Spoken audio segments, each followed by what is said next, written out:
Hola amigos de Contexto. Señores, mucho hemos hablado sobre el problema de las pensiones en nuestro país. Bueno, las personas se pasan, bueno, los que entran a tiempo para cotizar se pasan, ¿cuántas son? 42. ¿Cuántas hay que cotizar, Julio? 360 cotizaciones, que son 30 años. Que son 30 años, ¿verdad? Bueno, pues los que entran a tiempo para cotizar esos 30 años, al final de su vida, lo que reciben es una pensión Lo que recibirían. Claro, porque todavía no hace 30 años, ¿verdad? Entonces, pero aún los que recibirían dentro de 30 años esta pensión, con eso no van a poder comprar ni siquiera las medicinas, además de que lo sacan del plan de seguro social. Del seguro de salud. De salud. Hemos invitado en esta ocasión a Iron Fernández Gil, quien es uno de las tres personas que han hecho este libro de Sistema de Pensiones, la estafa del siglo. Y ellos llaman, pues... No, de la estafa del siglo a un modelo justo e incluyente. Exacto, ellos le dicen que esto es una estafa, ¿no? Y que ellos lo que quieren es un modelo justo e incluyente. Ya hemos tenido en nuestro programa tanto a Iron como a Matías Bosch, quienes nos han explicado, pues, qué pasa con el modelo de pensiones en nuestro país y por qué ellos consideran que es algo que no está funcionando, y más allá de que no esté funcionando, porque es una estafa. Ellos han presentado en este libro unos estudios de qué está mal, cuáles son las ganancias de las AFP en este caso y qué debe hacerse para que esto sí funcione. Iron, bienvenido una vez más aquí a Contexto. Gracias. Sí, este libro también se publica por el apoyo de ISCOS, que es una organización sindical, una organización italiana, dependiente de la central sindical italiana, de un programa que apoya también la Unión Europea, que se llama Más Sindicato, de la CENUS, de la UGTD. La misma Unión Europea, veo también. Sí, son centrales sindicales con las cuales ISCO, a través de Más Sindicato, tiene un proyecto que ya es un poco aparte. Sí. Entonces yo estuve leyendo el libro, el ensayo, y evidentemente hay una radiografía bastante detallada de lo que en estos, desde 2003 a la fecha actual, ¿cuántos años son? 2003 a la actual son 16 años. 16 años de operación del sistema de capitalización individual, que abarca prácticamente la inmensa mayoría de los fondos de pensiones, aunque hay que decirlo, hay otros fondos de pensiones que no son de capitalización individual. El de la justicia, el reducto que estaba el de la educación, creo, el INAVIMA. El INAVIMA, el de Banco Central. El Banco Central lo transformaron en una ARS, una AFP, perdón. Y el de la UAS creo que también es. El Banco Central, hasta donde yo sé, también tiene su esquema de su reparto. Caja. Sí, Banco Central. Claro. Bueno, eso habría que confirmar. Y el anterior, el viejo, Julio, que queda todavía. ¿De quién? El anterior, el sistema. No, eso se eliminó. Se eliminó. El del Instituto del Seguro Social. Bueno, los pensionados solo los pensionados del Instituto del Seguro Social y los pensionados del Estado pasaron a la institución que más pensiones otorga, aunque son pensiones muy pequeñas, que es la Dirección General de Pensiones y Jubilaciones del Estado. Sí, del Ministerio de Hacienda. Hacienda sí tiene el esquema que tiene es de reparto. Y tiene casi 130 o 140 mil pensionados. Que fueron los que pasaron. Fíjate, estos son anterior. Sistemas de reparto individualizados. Eso es un cuadro que te dice a ti que, por ejemplo, cantidad de Banco cotizaciones Central, mensuales, afiliados en dos gestiones. Ahí comparamos Banco Central, Hacienda y el INAVIMA. Sí. O sea, eso serían individualizado, INAVIMA, Banco de Reservas, que podemos hablar del luego. Vamos a ver si lo que podemos... son los meses de cotización que tienen los cotizantes en cada uno de esos tres sistemas de reparto. Si lo puedes enfocar, Laura. Bueno, entonces ya que estamos enfocando esto, háblanos de cómo funcionan cada uno y cuál es el que sí, porque no son sistemas de cotización individual. Por ejemplo, el promedio de la pensión en el Banco Central es de un 63.8%. La tasa de reemplazo. La tasa de reemplazo. Que es, para que la gente entienda, el porcentaje del último salario con que usted va a ser pensionado una vez usted reúna los requisitos para su jubilación. Sí. En el Banco de Reserva es 91.5, altísimo. En el de Navima es 63.2, casi igual que el del Banco Central. Sí. Se reparto individualizado. Entonces, ¿a quién pertenecería? Bueno, pero ese no es el reemplazo, eso no es la tasa de reemplazo, esa es el número de cotizaciones que tienen los cotizantes. Ahí tú ves que más del 64% tiene más de 100 cotizaciones. Cuando tú lo comparas con el sistema de capitalización individual, solamente el 21%, o sea, 2 de cada 10, supera las 100 cotizaciones. ¿Qué te quiere decir esto? Que solamente 2 de cada 10, o dicho de otra manera, 8 de cada 10 seguramente no alcanzarán las 360 cotizaciones necesarias para poder recibir una pensión. Y solamente 2 de cada 10, si logran cotizar durante 22 años ininterrumpidos, podrán optar por una pensión, pero la pensión que se le proyecta a recibir apenas es un 23%. Demasiado poco. Es decir, para que la gente entienda, si usted su último salario es de 20,000 pesos, si usted logra la hazaña de poder cotizar 360 veces, usted lo que va a recibir una pensión de 4,000 y pico de pesos, ganando su último salario de 20,000 pesos, porque solamente la tasa de reemplazo es de un 23%. Pero hay algo que contrasta, y es lo que queremos que tú nos expliques, con esta situación absurda. Los fondos de pensiones de capitalización individual, que aquí se llaman AFP, tienen ya acumulados en estos 16 años de operación más de 600,000 millones de pesos. No sé cuál es la última cifra, porque aumenta cada mes.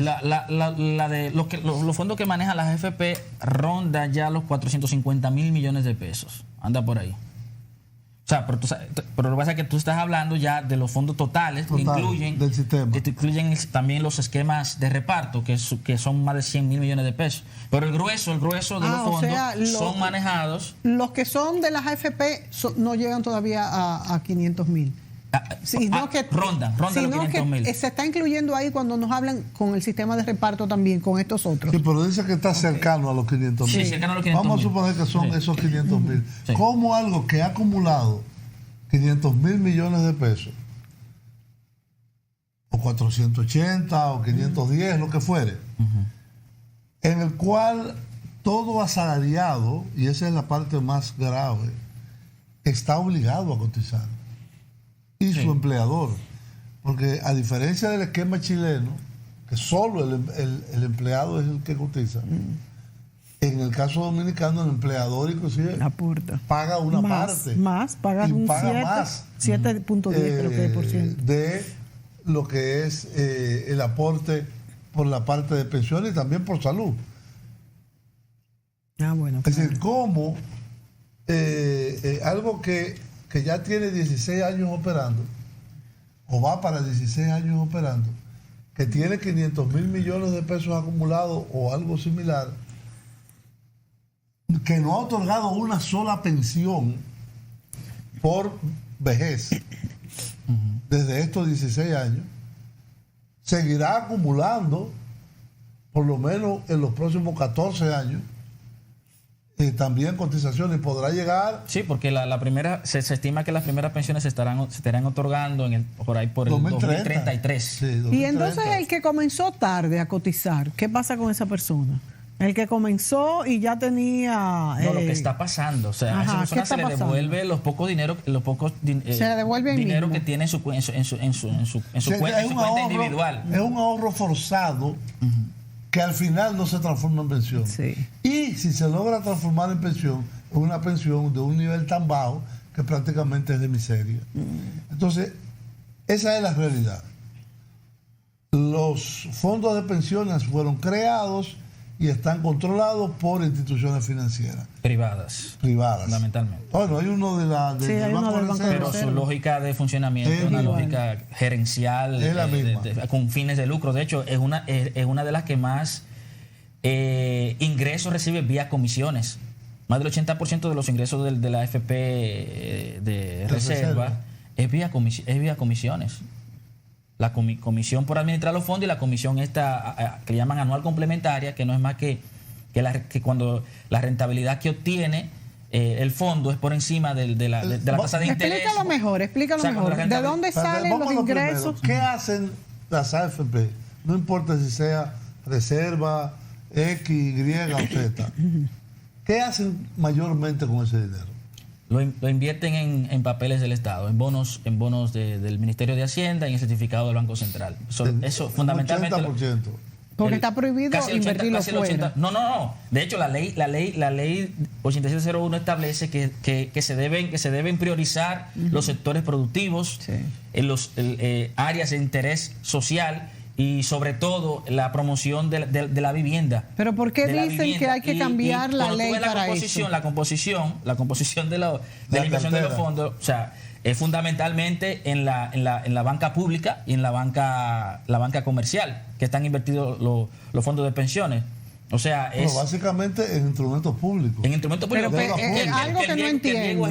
Algo que no entiendo. No hay ningún impedimento en que estos fondos actuales fueran invertidos en otra, en esto que dices, cuestiones sociales, vivienda. Que de hecho la ley establece, prioriza. Pues yo pensaba que era lo contrario, que hay algún impedimento para ahí. En el Banco Nacional de la Vivienda, o sea, en promover la construcción de vivienda, porque el espíritu que recoge esa parte de la ley es que reconoce que hay un déficit estructural de viviendas y por lo tanto establece que esos fondos se destinen prioritariamente a promover la construcción y la reconstrucción de viviendas. Y eso no es lo que sucede.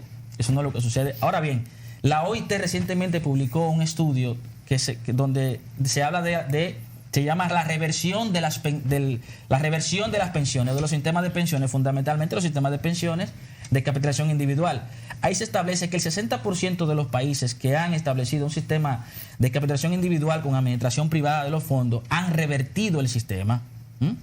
Y la propia CEPAL también ha publicado estudios donde demuestra que, así como nosotros también lo demostramos, que este es un sistema, un modelo de pensiones estructuralmente fallido. Han revertido el sistema porque no les ha funcionado. Porque ha fracasado. Y lo han vuelto al sistema de reparto. ¿De reparto o mixto? ¿Cuáles países son estos, Iron, que han revertido el sistema? Hay un caso emblemático que es el de Argentina.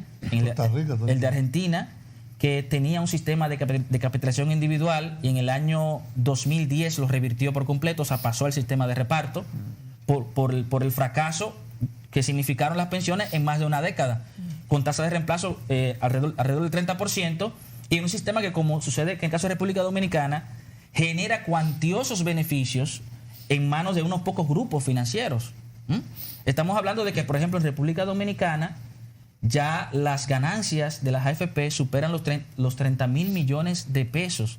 Estamos hablando de más de 650 millones de pesos. Con esas ganancias en unos 15, 16 años que han obtenido las AFP, se pudieran otorgar miles de pensiones mínimas del régimen contributivo. ¿Cuánto ha sido la ganancia? Más de 31 mil millones de pesos dominicanos, que llevado a dólares corrientes serían más de 650 millones de dólares. Y el año pasado, se lo conviertes a dólares. Y el año pasado, el último, tuvieron ganancias récord, como nunca antes, superando los 4 mil millones de pesos en solo un año. Vamos a una pausa y seguimos esta conversación.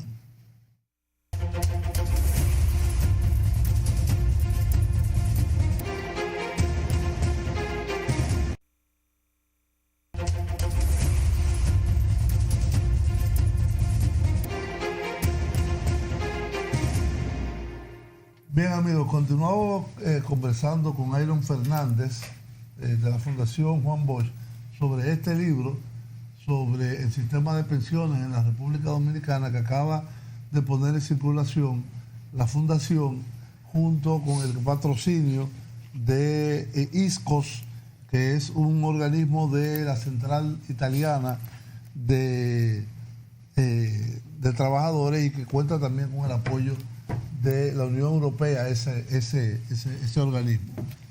Estábamos conversando sobre los niveles de ganancias. Primero, que existe un sistema, en la República Dominicana hasta el año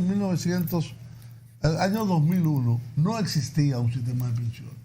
El que diga que el sistema de pensiones, pueden quitar ya la lámina esa, el que diga que en el año 2001 aquí fracasó el sistema de capitalización individual, está mintiendo. Está mintiendo porque aquí no había ningún sistema de reparto. De reparto, perdón.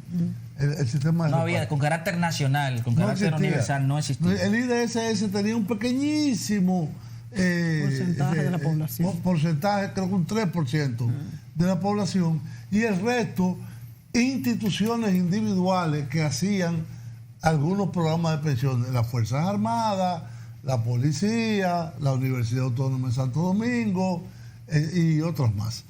Pero no había un sistema nacional de pensiones. Esta ley creó un sistema nacional de cotización obligatoria. Es decir, todo asalariado, no importa en el sector que esté, está obligado su patrono y él a cotizar a la tesorería de la Seguridad Social todos los meses. De hecho, uno de los problemas que se están viendo hoy en día es que hay mucha mora, es decir, que hay muchas cotizaciones no hechas, que se está viendo a ver cómo por eso hay un proyecto de ley de amnistía para esas moras, para esas moras de los empleadores. Pero fíjate, esa ley no surgió de la nada. Nosotros ahí explicamos la historia de cómo finalmente se aprobó, se promulgó esa ley 87-01. O sea, hay una trama detrás de esa ley a finales de la década del 90.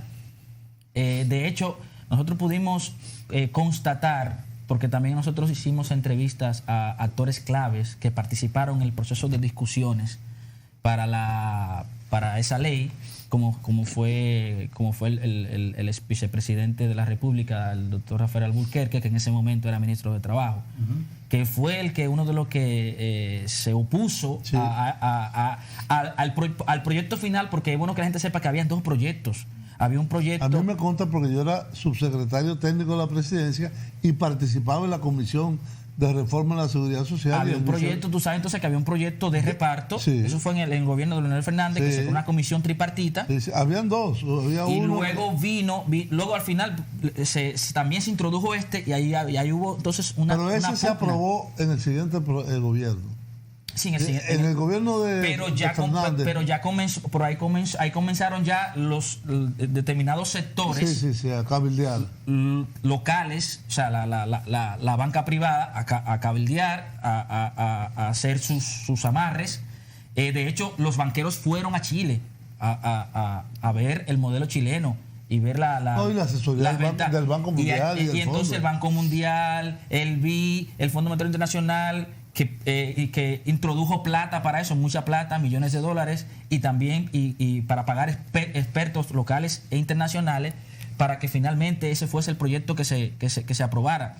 Claro, ese proyecto también tuvo sus detractores, hubo sectores que se opusieron, pero finalmente la correlación de fuerzas fue adversa y finalmente ese fue el proyecto que, a contrapelo de los intereses nacionales, fue el que se aprobó. Por eso fue que Rafael Alburquerque, en una de las intervenciones que tuvo, en una de las discusiones que se dieron, dijo que ese proyecto, que esa ley, lo que iba era garantizar enormes ganancias para unos cuantos grupos financieros y que iba a perjudicar a la mayoría de la población trabajadora, especialmente a los trabajadores de bajos ingresos y a las mujeres, como efectivamente sucede con este modelo de pensiones. Yo creo que la gente no conoce bien, Julio, Iron. Hablamos del sistema de reparto, hablamos de capitalización individual.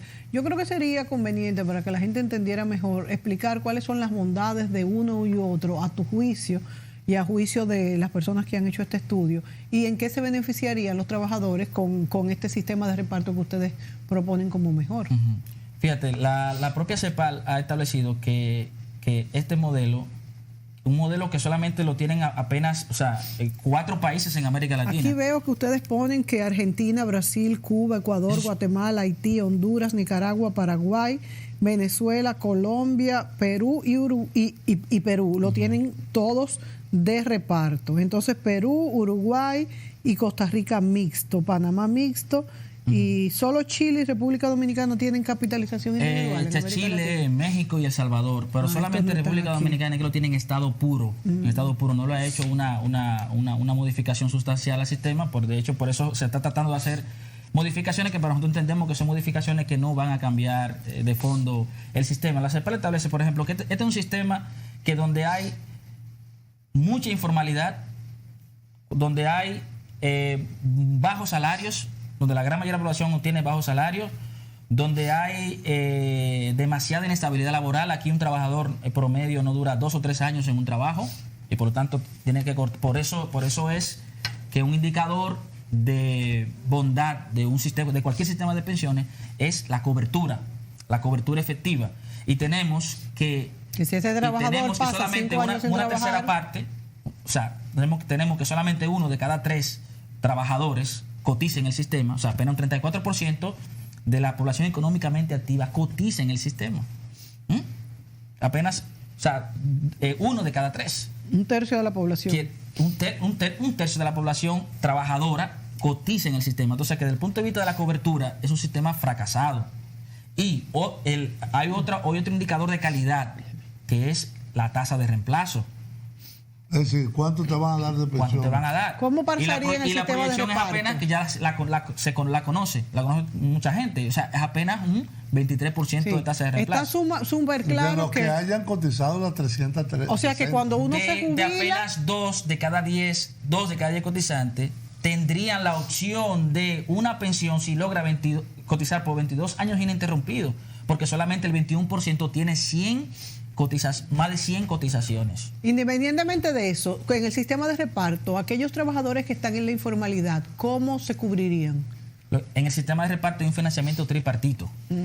Generalmente es aunque así. No se cotice, cuando este trabajador le llegue su llaman edad, pensiones no contributivas. Pensiones no, hay un pilar solidario y hay una pensión no contributiva donde el Estado hay un aporte provisional, ¿verdad? Solidario, donde el Estado aporta, las personas, los trabajadores de mayor altos ingresos también aportan para poder compensar la parte que le falta a la persona para poder obtener la pensión, la pensión mínima. Ok, pero por ejemplo, si hay uno que vende empanadas y que gana muchísimo, pero no está formalizado, y al final, ¿cómo se le va a dar pensión a esta Ese es con un pilar solidario. Un pilar solidario que se nutre lo acabo de decir, de fondos públicos. Pero ese señor ganó mucho dinero y nunca cotizó y no guardó tampoco. En ese caso, pero el Estado cobra impuestos por muchas vías. Ok. Y quizás él compraba cosas. No necesariamente es tu cotización directa al fondo de pensiones o a la caja común de pensiones, sino el sistema fiscal, por supuesto, asume esa harina que él compraba, yo te voy a poner un caso que es vigente hoy en día. El Estado decidió que las mujeres de servicio doméstico que no tienen ningún tipo de protección social fueran cubiertas por el seguro de SENASA, el Plan Básico de Salud. Bueno, no sé de la cantidad total de servicios domésticos, cuántas se afiliaron a ese. La mayoría están afiliadas. O la mayoría están afiliadas, pero eso se paga de los recursos que pone el gobierno. Claro. De recursos públicos. Entonces, los impuestos son para eso, para cuando no hay manera de directamente tú contribuir a algo, como en el caso del sistema de pensiones, el Estado te asegura una pensión mínima. Claro. Porque no te va a dar una pensión de 100,000 pesos. Sí. O sea, si has cumplido 60 años, no reúnes los requisitos en el pilar contributivo. Se te dará la pensión mínima. Que es un pilar que obviamente recibiría fondo, o sea, se nutriría con las rentas nacionales, exacto, recibiría una pensión mínima. O sea, que eso es el principio de universalidad. Exacto. Nadie se quedaría fuera del sistema de pensiones como tenemos hoy, que tenemos alrededor de más de 1 millón de personas que superan 60 años que no tienen una pensión y la van a tener con este sistema. Claro. Otro criterio de evaluación es la sostenibilidad. Perdón, regularmente en América Latina esa pensión mínima no contributiva equivale a que al salario mínimo aproximadamente. Tiene que ser el salario mínimo nacional. Salario mínimo nacional, claro, que te permita costear lo mínimo, ¿no? Lo mínimo básico. Claro que sí.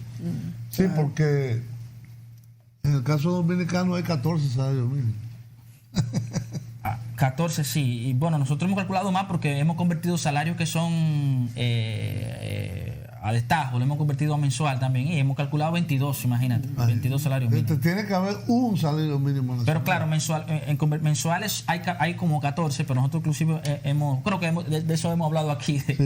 O sea, que eso no es más que darle o sea, aquí el famoso factor de ajuste del empresariado para reducir costos es el salario. Eso le da un margen de maniobra para fijar salarios a conveniencia. Claro. O sea, y no es verdad que los seres humanos tienen diferentes niveles de subsistencia, o sea, de lo mínimo básico para sobrevivir. Hay un mínimo básico para sobrevivir para todo el mundo, para el ser humano. Claro. Sí, el arroz que tú vas a comprar, no te dicen en cuál pilar tú estás, o cuál es el capital de tu empresa, cuál es tu salario mínimo. No, los precios son uno, solamente. Por lo tanto, el precio de la mano del trabajo también debe ser uno, el mínimo. Sí. Es decir, si tú tienes en el sistema de capitalización individual, cada quien se arropa con la sábana hasta donde le dé, porque es un sistema de que tú tienes una cuenta individual. Y cuando tú tienes una situación de muy bajos salarios, donde más del 80% te gana menos de 25,000 pesos, tú tienes una alta informalidad, tú tienes un mercado laboral sumamente inestable, obviamente el resultado es este. Pero a pesar de eso, en los países desarrollados de Europa, los países escandinavos, tú tienes que estos indicadores son mucho mejores, o sea, los indicadores de salarios, los indicadores de informalidad, de formalidad laboral, los indicadores de estabilidad en el trabajo, y no han pasado y no tienen este tipo de sistema. Lo que tienen es un sistema de reparto solidario, tripartito, con financiamiento tripartito, quiere decir el empleador, el trabajor y el Estado. Claro. Con su pilar contributivo, con su pilar no contributivo, y con también un sistema de un aporte previsional adicional para aquellos que aún cotizando, ¿verdad? No por alguna u otra razón no alcanzan las 360 cotizaciones, hay un fondo que le ayuda a que alcance entonces la pensión mínima del sistema. Una pregunta importante, porque yo creo que he insistido mucho en eso. Y pienso que este libro quizás tenga pistas para la respuesta. Y hemos visto muchos elementos negativos del sistema que se adoptó en el año 2001. La concentración, primero su propio carácter, que el carácter lo que persigue es el lucro, no persigue un sistema que realmente haga justicia y que las pensiones lleguen a todas las personas. Las altas comisiones que cobran, etc. Ahora hay un proyecto de ley que piensa reducirlo, pero según me han comentado, hoy en día si tú haces un promedio de los ingresos de los fondos de pensiones y el total de fondos en administración, te da 0,9 aproximadamente de ingresos sobre estos fondos en administración. Pero la ley ahora, el proyecto de ley establece 1.4, 1,4. Es decir, va a subir la ganancia de ellos. La ganancia de los fondos de pensión. Yo quisiera como que Iron explicara, ya será en el próximo segmento, justamente esto, porque hay dos formas, o sea, de cobrar las AFP. Una es un porcentaje pequeño. Sí, pero eso va a reducir a uno solo. se va a reducir a uno solo. Porque de hecho bajaron. Antes era un 30 y bajó un 25. Lo que pasa es que hay un juego ahí como de... O sea, que suena como que va a bajar la misma comisión. Y no es la misma comisión. Okay. La comisión, se pretende que la comisión cambie de naturaleza. Hasta ahora, la cualidad cambia. ¿Hasta ahora cómo es? Tú tienes dos tipos de comisiones. Sí. Hay una que se cobra el 0.5% del salario cotizable. O sea, que va a la AFP por administrar los fondos. Le llaman comisión mensual administrativa. Se cobran todos los meses. Y hay otra que es el grueso de los ingresos de la AFP, que es la comisión anual complementaria, que es... Hasta el 30%. Cuando la rentabilidad del fondo supera la tasa de interés de los certificados de depósito de la banca comercial, las AFP pueden hasta un 30%. No lo bajaron un 25%. Pero están cobrando un 25% actualmente. Sí, es un 25%. Porque lo bajaron. Le dio vergüenza. Sí. Pero entonces es alrededor, más del 60% de sus ingresos es por esa vía, esa Pero comisión. ¿esa es de la diferencia de lo que aumenta o del total? No, eso es... O sea, es la rentabilidad anual. La rentabilidad anual. Si la rentabilidad es mayor que la tasa de interés que cobran los bancos comerciales por los certificados de depósito, ellos, esa diferencia, se quedan con un 25%. Y la otra pasa a engrosar el fondo. Eso se va a eliminar. Creo que por resolución. No, es un 25%. Eso se quiere eliminar y llevarlo a 1.4%. ¿Y cómo se va a calcular ese 1.4%? No es 1.4%, ni una comisión ni otra. Es que cambia la naturaleza de la comisión. Por eso, ¿cómo se sobre el fondo mismo ya. Es sobre un fondo que ya no tiene que ver de la rentabilidad. No tiene que ver ya de la rentabilidad. Ahora es algo libre de riesgo. Algo mucho más, una ganancia más segura. Entonces las FP ahí pueden no ocuparse incluso de que sea una buena inversión, porque si ya no va a tener que ver. Porque de hecho que otro de los factores que determina que la tasa de reemplazo sea muy baja es que la tasa de interés, la rentabilidad real de los fondos es baja. Es apenas un 5.8%. O sea, no llega a un 6%. Y desde la instauración del sistema promedia un 4 y pico %. Fíjate, en Chile la rentabilidad real de los fondos es de un 9%, y aún así en Chile no se logra una tasa de reemplazo satisfactoria. ¿En qué se invierte en Chile? En Chile el esquema es muy parecido, pero la gran mayoría de los fondos en Chile, que en otros países está prohibido eso, se invierten en la banca privada internacional. También lo demostramos. Aquí nosotros tenemos prohibido, ¿verdad?, invertirlo en cuestiones internacionales. La ley no establece esa prohibición, hasta donde tengo entendido, pero aquí aún no. Sí hay algunas inversiones, pero muy reducidas. Sí. Pero en esencia, en Chile y en estos países donde está integrado el sistema de capitalización individual, la constante es la misma, o sea, invertir en la banca comercial o la banca pública. O sea, en certificado. ¿Y en otros países? Donde el riesgo se reduce. ¿Y en otros países? Vamos a la pausa. Vamos a la pausa. Yo quiero que volvamos en el próximo segmento, que es el tema fundamental de esto, es qué hacer. ¿Qué proponen ustedes? ¿Qué propone este estudio para reemplazar esta realidad? Volvemos.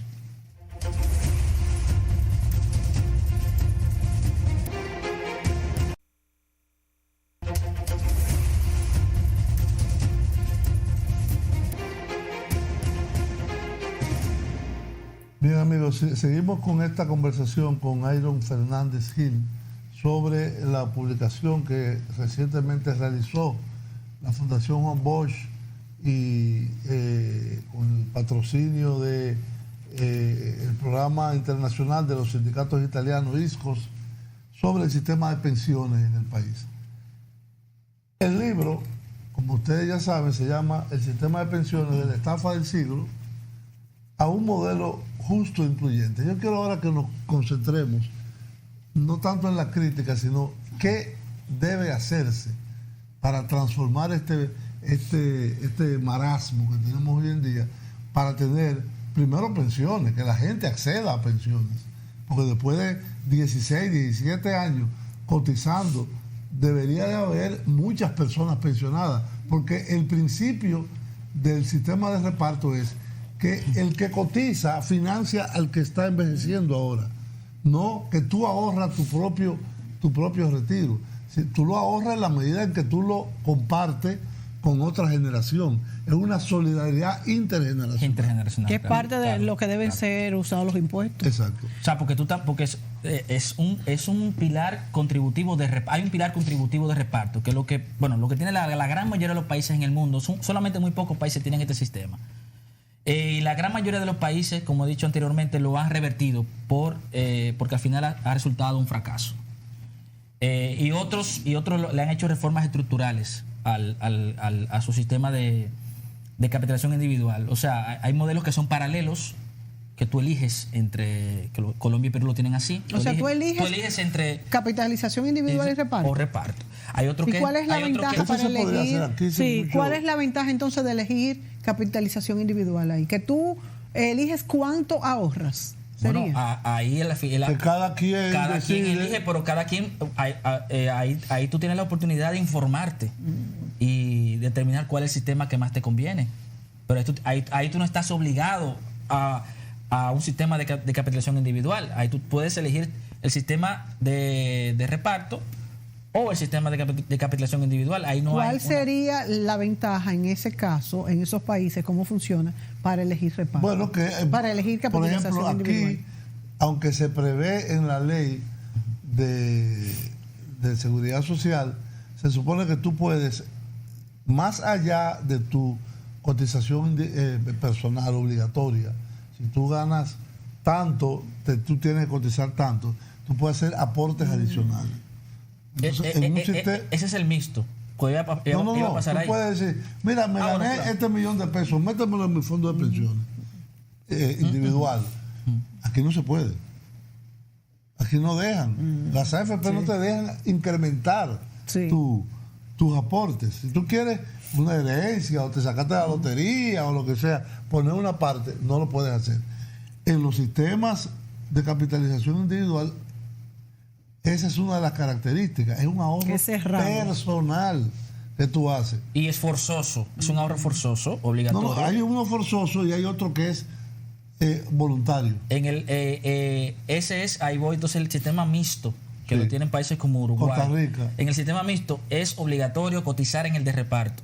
Y luego las personas de altos ingresos, ¿verdad?, sí pueden cotizar en un sistema de capitalización individual, que tener su propia cuenta. Porque el de reparto individual no te da cualquier cantidad. Sí. Te da un límite. Te da un límite ya en el mixto, entonces tú puedes ya tener una cuenta individual, pero una vez ya has cumplido con tu obligación en el sistema de reparto. Sí.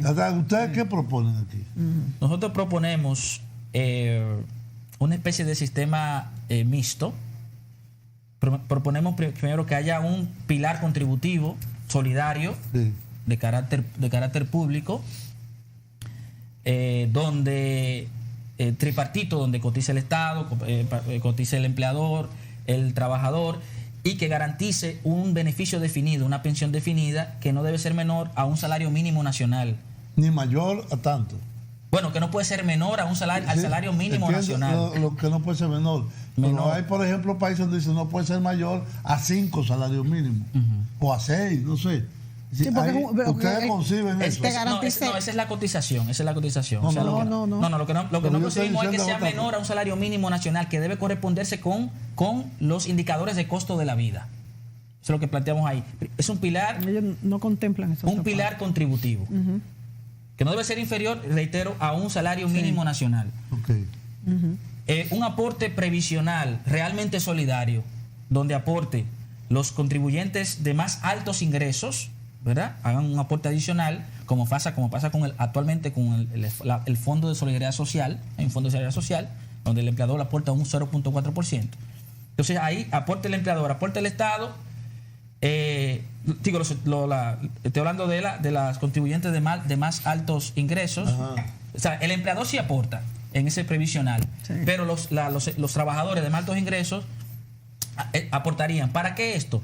Para que todas las personas que están en el régimen contributivo, pero que no alcanzan los requisitos, ¿verdad?, para obtener una pensión mínima, ese fondo está ahí para garantizarle una pensión mínima que no debe ser que debe corresponder a los parámetros que ya había mencionado, de un salario mínimo nacional.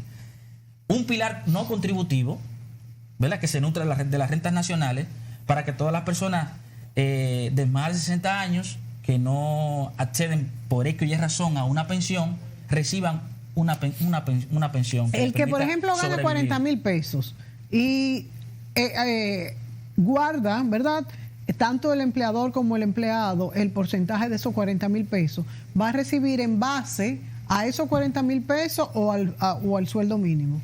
La persona que gane, bueno, recuerde que a esa persona se le va a tomar en cuenta su contribución en el fondo. Claro. Recuerde que habría un régimen contributivo. A esa persona se le van a otorgar puntos, ¿verdad? Se le va a reconocer su aporte en el fondo. Lo que pasa es que es un sistema que tiene una solidaridad intergeneracional. O sea, para que se entienda un poco más, o sea, tú financias la pensión de tu padre y tu hija financia la pensión mía, pero yo voy a financiar también la pensión del que gana el sueldo mínimo, es mi pregunta. Eso no se individualiza. No, o sea, es un fondo común. Es un fondo común, pero que a ti se te va a reconocer. O sea, tú no vas, es que tú no vas, si tú, por ejemplo, lo que tu cotización ha sido con un sueldo de 50,000, 100,000 pesos, en un sistema de reparto que, como vemos, te garantiza tasa de reemplazo por encima del 60 y 64%. Okay, si una persona... en Argentina es casi el 80%, en Brasil es más del 60%. Tú vas a obtener una tasa de reemplazo de tu último salario que probablemente te ronde el 60-70%, no como actualmente, que es apenas menos de un 25%. Sí. Eso es lo que estamos hablando, porque es un sistema que te va a garantizar universalidad. Porque lo que dicen los que están en contra de este sistema es que no hay nada que garantice que en el futuro va a haber más gente y van a tener trabajos tan buenos como los que pasaron. Hasta ahora... No, yo entiendo que es verdad. Hasta ahora no ha pasado. Desde que se crearon los sistemas de reparto, ha habido dinero para pagarle a la gente. No, y cuando no lo hay, el Estado lo pone. Y siempre las economías han estado creciendo. Claro. Y tenemos unas condiciones demográficas envidiables. O sea, tenemos una tasa de apoyo a la vejez que es el número de personas de 20 a 64 años por cada persona de más de 65 años. Actualmente hay 8 personas, o sea que jóvenes en la adultas, situación actual es perfectamente factible. Para un sistema de reparto, claro que sí. Claro que sí. Nosotros obtendríamos la tasa de apoyo que tiene hoy Alemania cerca del año 2060. Y lo demostramos aquí eso. Iron, gracias por estar aquí presentándonos esta propuesta. Seguiremos conversando. Seguiremos con este tema. Hasta la próxima, amigos.